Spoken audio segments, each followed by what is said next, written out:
Hello friends, welcome to my new video. সকলে কেমন আছো? আশা করি সকলে ভালো আছো। আর তোমরা থাম্বনেল দেখে বুঝতে পেরে গেছো বা বুঝেই গেছো যে আমরা আজকে কোথায় যাচ্ছি বা আমাদের ডেস্টিনেশন কি হতে চলেছে। তো আমরা আজকে যাচ্ছি টুয়ার্ডস ফান সিটি, যেখানে উল্টো বাড়ি, উল্টো তাজমহল এগুলো দেখতে পাবো। তো যদিও আজকে আমাদের বেরোতে একটু লেট হয়ে গেল, মানে আমরা একটু দেরি করেই বেরিয়েছি, তোমরা বুঝতেই পারছো, কারণ ওয়েদার দেখে বোঝাই যাচ্ছে। তো আমরা ইতিমধ্যেই মোটামুটি চালসা পার করে আমরা চলে এসেছি ডায়না ব্রিজ, মানে ডায়না নদী ব্রিজ। তো এখান থেকে আমাদের গন্তব্যস্থল দেখাচ্ছে আরও 5-6 কিলোমিটার। 5-6 কিলোমিটার, তো আমাদের যেতে বেশি সময় লাগবে না। 5-6 কিলোমিটার ওই খুব জোর আধা ঘন্টা সময় লাগবে, কারণ বাকি যে রাস্তাটা দেখাচ্ছে ওটা একটু অফ রোডিং টাইপের, মানে কাঁচা রাস্তা হবে। এটা এই দেখো ডান পাশে যে রাস্তাটা, এই রাস্তাটা ধরেই আমাদের এখন যেতে হবে, যেটা ম্যাপ দেখাচ্ছে গুগল ম্যাপে। এই যে এই কাঁচা রাস্তা দিয়েই আমাদের এখন যেতে হবে। কি, এটা তো ফরেস্টের মাঝখান দিয়ে চলে যাচ্ছে, ফরেস্টের রাস্তা যেহেতু। ঠিক আছে, কোনো ব্যাপার না, পৌঁছে যাব আমরা ধীরে ধীরে। তো আমরা ফরেস্টের মাঝে রাস্তা দিয়ে এখন যাচ্ছি। দেখতেই পাচ্ছ দুপাশে সবুজ গাছপালা, কি সুন্দর। তবে রাস্তাটা একটু খারাপ, একটু ভাঙা ভোঙা রাস্তা আছে। তো এর মধ্যে দিয়েই যেতে হবে, কোনো ব্যাপার না। একটু একটু করে চলতে চলতে আমরা পৌঁছে যাব। সেভাবেই আমরা পৌঁছে যাচ্ছি ধীরে ধীরে, টেনশন নাই। এ কি অবস্থা! আরে সামনে তো নদী চলে এলো, নদী পার হয়ে যেতে হবে নাকি? যদি তো তোমরা দেখতেই পেলে যে আমরা একটু আগে নদীর পাড়ে পৌঁছে গেছিলাম।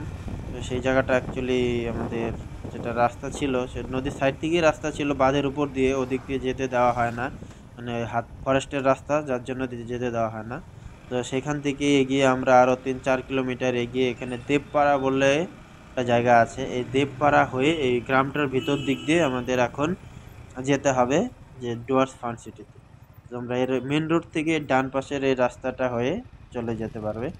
এটা বলে দেবপাড়া। যখন চালসা থেকে লাটাগুড়ি মালবাজার চালসা হয়ে এদিকে আসবে, তখন তোমরা এটা ডান হাতে পড়বে। আর ধূপগুড়ির থেকে এলে তোমাদের বা হাতে পড়বে দেবপাড়ার থেকে, দেবপাড়া গ্রামটা। এই গ্রামের ভিতর দিক দিয়ে তোমাদের যেতে হবে।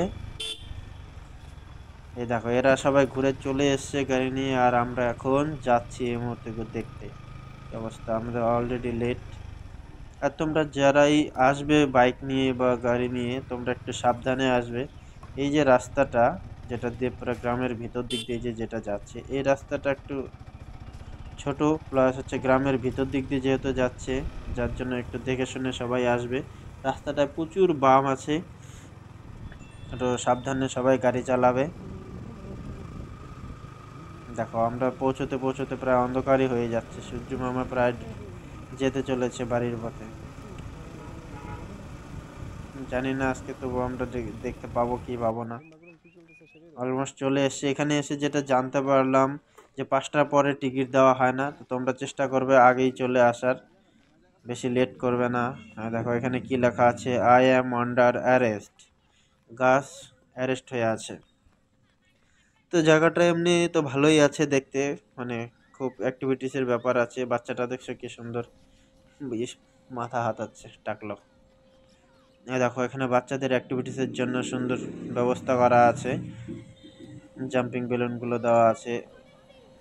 এই পাশে তোমরা দেখতেই পাচ্ছ, ওই সামনে দেখা যাচ্ছে, ওটা হচ্ছে ওয়াটার বেলুন, যেটা জলের মধ্যে তোমরা ওই বেলুনের ভিতরে ঢুকে জলের মধ্যে খেলা করতে পারবে, বাচ্চাদের জন্য এটা। আর এখানে তো অ্যাক্টিভিটিসের এইসব আছে, ঝোলার জন্য এগুলো, দোলনা এসব আছে। ওই সামনে দোলনা আছে। আর যেটা মেন আমরা দেখতে এসেছিলাম সেটা হচ্ছে এই উল্টো বাড়ি। এই দেখো আমরা উল্টো বাড়ির দিকে চলে এসেছি। দেখো এখানে ঘর উল্টো, সে তো ঠিকই আছে। টাটা ন্যানোটাও এখানে উল্টে রেখেছে। আর এই দেখো এদিকে একটা প্লেনের কাজ চলছে, মানে প্লেনটা এখনো কমপ্লিট হয়নি, রং করছে।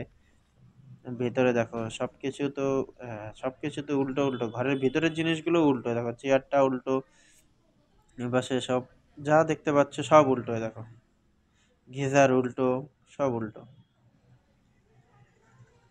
বেড সেটাও উল্টো করে লাগানো আছে, দেখতেই পাচ্ছ ওখান থেকে সব কিছু উল্টো হয়ে আছে। টাটা ন্যানোটাও উল্টো আছে, গাড়িটাকে উপরে ঝুলিয়ে রেখেছি, কি অবস্থা। এসি নিচের দিকে লাগানো, সবই উল্টো। যাই হোক, জায়গাটা দেখতে খুবই ভালো। আর দ্বিতীয় যেটা মেন সেটা হচ্ছে এই যে দেখো উল্টো তাজমহল। তাজমহলটা দেখো এখানে বানানো আছে, সেটা উল্টো। এক তোমরা দেখেছো আগ্রার তাজমহল, যেটা শাহজাহান বানিয়েছিল মমতাজের জন্য, সেটা ছিল সোজা। আর এটা প্রেমে ধোকা খেয়ে সে মালিক বানিয়েছে, সেজন্য এটা হয়ে গেছে উল্টো। দেখো কি সুন্দর জিনিসটা, অ্যাকচুয়ালি বানিয়েছে খুব সুন্দর, অনেক কারিগরি টেকনিশিয়ান দিয়ে, মানে অনেক ভাবনা চিন্তা করে এই জিনিসগুলো বানিয়েছে, জাস্ট অসাধারণ। তো তোমরা সবাই আসো ফ্যামিলি নিয়ে।